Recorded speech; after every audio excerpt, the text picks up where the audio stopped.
మిథునం వారికి మీకు ఈ 2026 సంవత్సరంలో ఎలా ఉండబోతుంది ఈ ఫలితాలు అని చెప్పి చూసుకున్నట్లయితే అయితే మనం చూసుకునేది ఉగాది నుంచి చూసుకుంటాం. కానీ కొంతమంది ప్లానింగ్ కోసం అడగడం వల్ల 2026 జనవరి నుంచి డిసెంబర్ వరకు చెప్పడం జరుగుతుంది.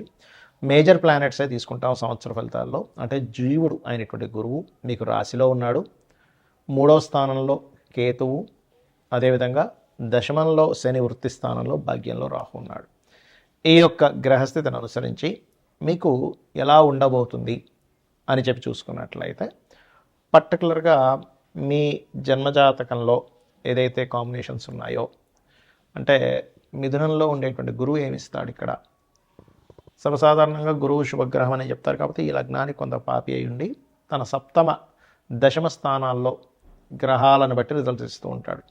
కాబట్టి ఈ యొక్క గ్రహస్థితిని అనుసరించి మీకు ఎటువంటి ఫలితాలు జరగనున్నాయి, ఏ దేవతారాధన చేసుకోవాలి, ఎటువంటి పరిహార మార్గం చేసుకోవాలనేటువంటి అంశాలు చెప్తుంది నేనైనప్పటికీ కూడా చెప్పిస్తుంది సాక్షాత్ లలిత అమ్మవారిగా భావిస్తూ, ప్రధానంగా ఇక్కడ వివాహ సంబంధించినటువంటి విషయంలో మొదటి నెల కాస్త ఎక్కువ స్ట్రెస్ ఉంటుంది.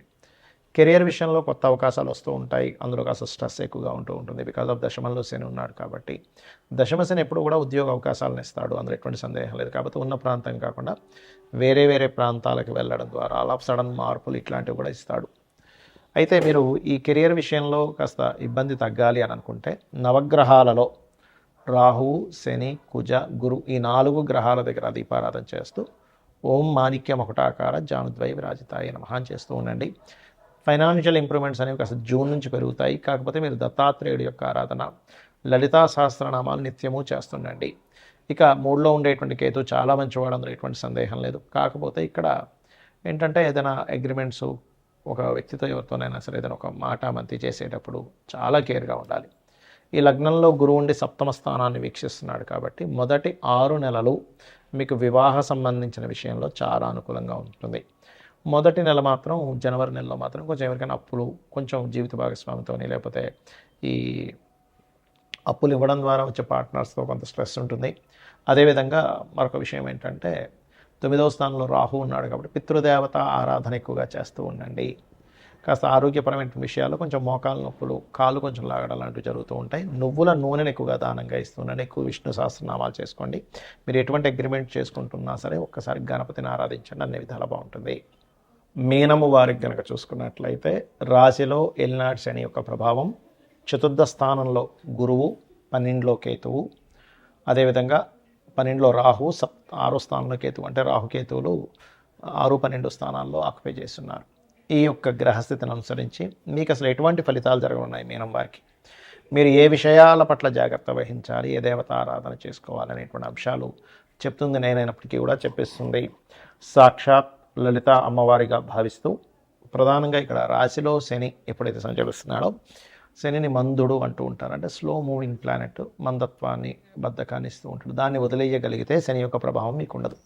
అంటే మధ్యాహ్నం పూట నిద్రపోకపోవడము, యువకులు నేను చెప్పేది బాగా ఏజ్డ్ పర్సన్స్, స్త్రీలకి, చిన్నపిల్లల గురించి నేను మాట్లాడలేదు.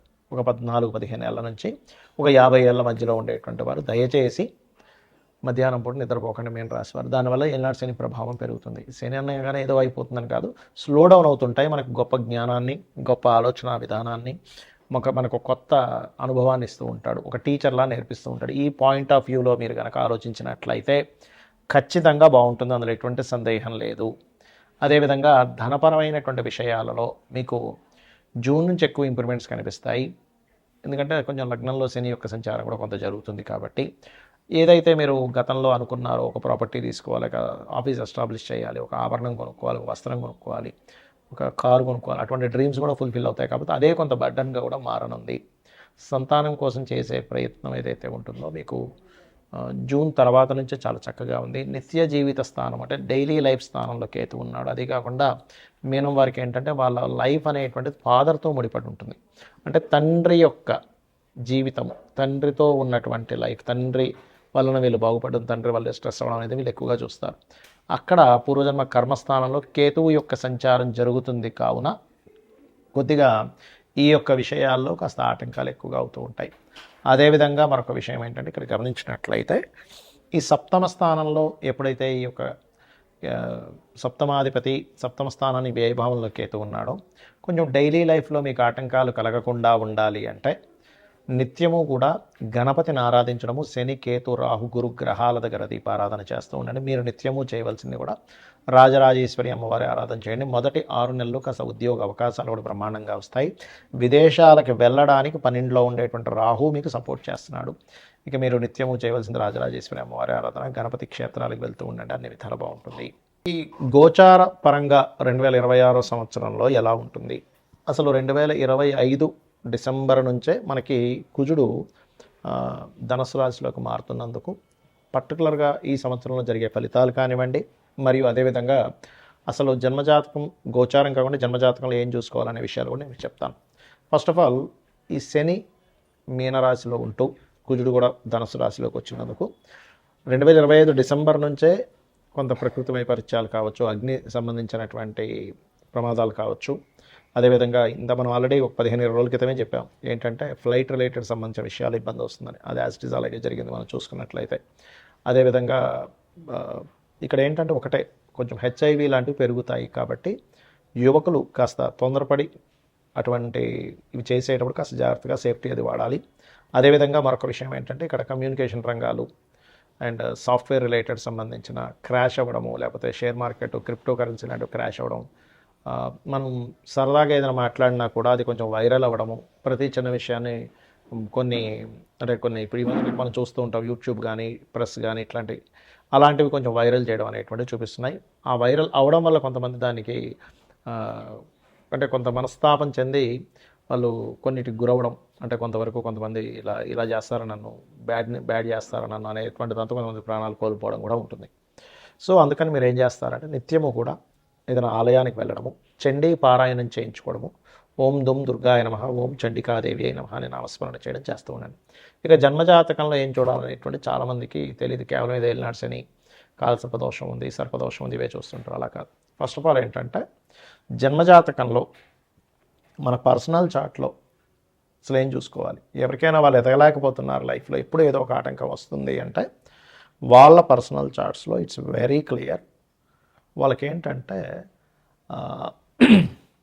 ఒకటే, వాళ్ళ చార్ట్లో ఎక్కడో కేతు సంబంధం ఉంటుంది, లేదా ఏదో పాపగ్రహ సంబంధం ఉంటుంది. అదేంటో లగ్నానికి ఎక్కడ కనెక్టివిటీ వచ్చిందో తెలుసుకొని దానికి సంబంధంగా రెమెడీ చేసుకుంటూ ఉంటే ఖచ్చితంగా వాళ్ళు ఎదుగుతారు. అలాగే మరి కొంతమంది ధనపరంగా ఇబ్బంది పడుతుంటారు. ఎంతో కష్టపడుతున్నానండి, అవ్వట్లేదు, రావట్లేదు, నాకు వెళ్ళినాడు సేన అదా ఇదా అనుకుంటారు. కాదు, మీ పర్సనల్ చార్ట్లో ధనాధిపతి అని ఉంటారు.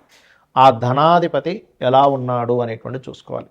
ధనాధిపతి కనుక స్ట్రాంగ్గా ఉన్నట్లయితే ఖచ్చితంగా మీకు అది ఏ మార్గంలో ఉంది, ఏం చేస్తే మీకు ధనం వస్తుందనే విషయం తెలుసుకోవడం జ్యోతిషశాస్త్రం. అంతేగాని ధనం రావట్లేదని బాధపడడం కాదు. ధనం ఏ రూపంలో ఉంది, అది హోటల్స్ రూపంలో ఉందా, ఫైనాన్స్ తిప్పడం వల్ల ఉందా, లేకపోతే సాఫ్ట్వేరా, లేకపోతే ట్రైనింగా, బిజినెస్సా, విదేశాలకు వెళ్ళడం ద్వారానా, ఇది తెలుసుకోగలగాలి. ఇలా రకరకాలుగా ఉంటుంది. మీడియేటింగ్ చేయడం ద్వారానా, బ్రోకరేజ్ చేయడమా, ఆన్లైనా, మీడియానా. అలాగే కొంతమందికి అన్నదమ్ములతో గొడవలు వస్తుంటాయి. పూర్వజన్మ కర్మ అన్నదమ్ముల రూపంలోని, తల్లి రూపంలో, తండ్రి రూపంలో వస్తుంది. వాళ్ళ వల్ల మీరు ఇంకొంచెం సఫర్ అవుతూ ఉంటారు. అలాంటప్పుడు వాళ్ళతో వీలైనంత మట్టుకు ఎక్కువ గొడవల్లోకి వెళ్ళకపోతే ఆ కర్మ అనేటువంటిది పెరగదు, గుర్తుపెట్టుకోండి. అదేవిధంగా మీరు ఏ ఫేసింగ్ ఇంట్లో ఉంటే మీకు కలిసి వస్తుంది, ఏ సంవత్సరంలో మీరు ఇల్లు కొనుక్కుంటే బాగుంటుంది, ఏ సంవత్సరంలో మీరు వివాహం చేసుకుంటే బాగుంటుంది, ఏ సంవత్సరంలో మీరు ఇన్వెస్ట్మెంట్స్ చేస్తే బాగుంటుంది, ప్రతి దానికి కూడా positive trigger and negative trigger అని ఉంటుంది. అంటే పాజిటివ్ ట్రిగర్ పడ్డప్పుడేమో మీరు చేసే ఇన్వెస్ట్మెంట్స్, మీరు తీసుకునే డెసిషన్స్ చాలా బాగుంటాయి, గుర్తుపెట్టుకోండి.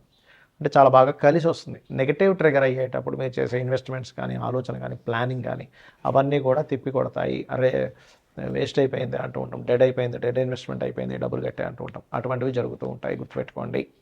అలాగే మరొక విషయం ఏంటంటే ఇక్కడ గమనించినట్లయితే, సరే జాతకం తెలీదు, మీరు ఒకటే గుర్తుపెట్టుకోండి, జన్మజాతకం తెలియదు, ఏమీ తెలియదు అనుకునేవారు రోజు నిత్యము లలితా సహస్రనామాల యొక్క శ్రవణము లేదా పఠనం ఉదయం సాయంత్రం చేయండి. ఖచ్చితంగా మీకు బాగుంటుంది. శ్రీమాత్రే నమః.